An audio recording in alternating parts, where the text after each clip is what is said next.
د ولسی یا ملي امنیت جرګې ویاند ښاغلی مولوي رحمت الله اندړ لیکي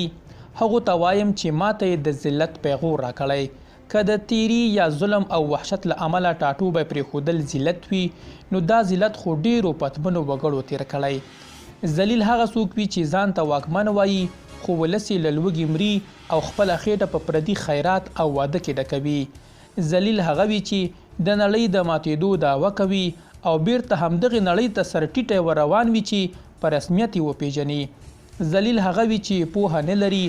روغ غونډال یا سیستم ته لاس تر زنې ناست یې ذلیل هغه وي چې ځان ته واکمن وایي خو وکر یا پیژاند یې ناڅرګند وي مشر یې له واکمنېدو وروسته هم ورک وي ذلیل هغه ربوټ وي چې ځان ته واکمن وایي ټول ژوند یې په درغلیز نوم تیر شي او له ښکنځلو پرته بل څه پکې انسټال نه وي ذلیل هغه وي چې له 20 کاله مریتوب یا غلامۍ وروسته یې هم خپل بادار په رسمیت نه پیژني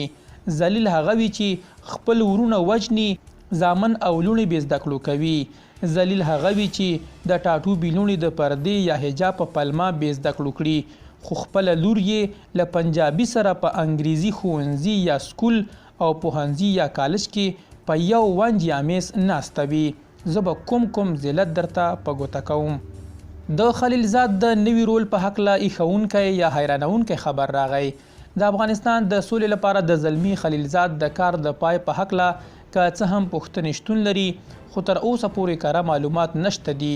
ډیری وګړي په خلیلزاد باندې نیوکې لري او د امریکا د واکمنۍ څخه غواړي چې هغه له دندې لرې کړي خو داسې خبر تر اوسه پورې نشته چې امریکا د هغه له دندې لرې کړي تازه اوس روسیې په مسکو کې د افغانستان په هکله د یوې غونډې د جوړېدو خبر ورکړی دی روسیې دغه غونډې ته طالب ډله هم بللې ده طالب ډلې ویلي دي چې په دې غونډه کې به ګډون وکړي دوی دې غونډې ته د نړیوالې رختي یا مشروعیت د هڅې په سترګه ګوري او په دې ډول ورڅخه کارونه کوي د بل لوري بیا روسیې د افغانستان د سولې د چارو لپاره د امریکا ځانګړی استازی زلمی خلیلزاد هم دغه غونډې ته بللی دی پرون د روسیې واکمنۍ خبر ورکړ چې طالب ډلې د دوی بلنه منلې ده او په تمه دي چې د امریکا لوری هم خبر ورکړي او څرګند شي چې زلمی خلیلزاد په دې غونډه کې ګډون کوي او که نه روسیا په دې وروستیو کې د افغانستان په هکله ویرونکې څرګندونې کوي او داعش ډله په افغانستان کې د ستر ګواښ په نوم یادوي له همدې کبله د افغانستان په پوله کې د تاجکستان او د منځنۍ اسیا د نورو هیوادونو سره پارونکي پوځي کړاوونه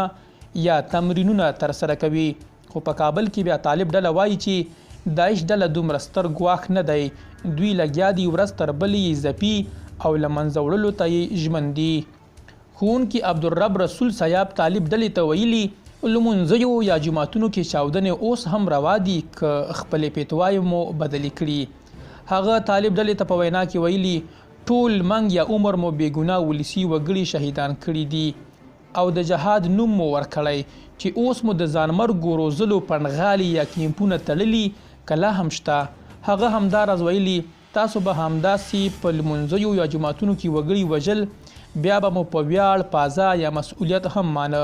او په وینا یې اوسنۍ چاودنې هم جهاد ګڼئ که پیتواوې مو بدلې شوي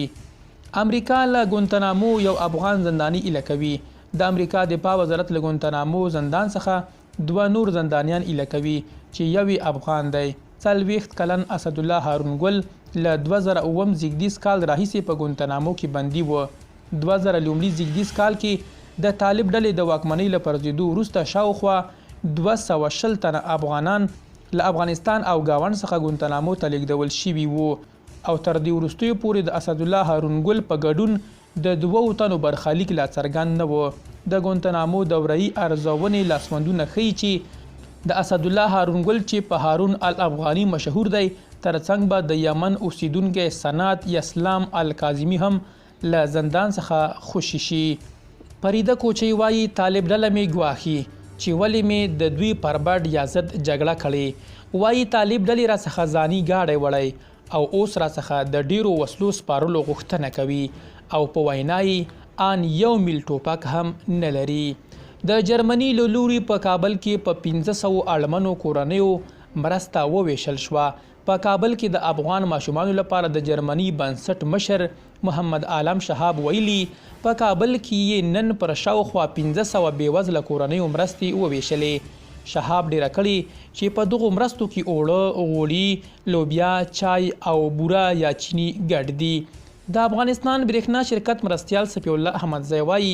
د ازبکستان چارواکو ډاډ ورکړی چې دوی به په افغانستان لیږدول شوې برېښنا پرې نه کړي. پازوالان وایي په هلمند کې له 1500 کورنیو سره نغدي مرسته وشوه. ځایي پازوالان وایي د هلمند په منځۍ یا مرکز لښکرګاه ښار اړوند سیمه کې د UNHCR مرستندوی څانګې لخوا 1500 اړمنو او جنګ ځپلو کورنیو سره نغدي مرسته وشوه چې هرې کورنۍ ته 195 امریکایي ډالر چې انډولې 15500 افغانۍ کیږي ورکړل شوې. درنو لیدونکو له ملتیا مو مننه.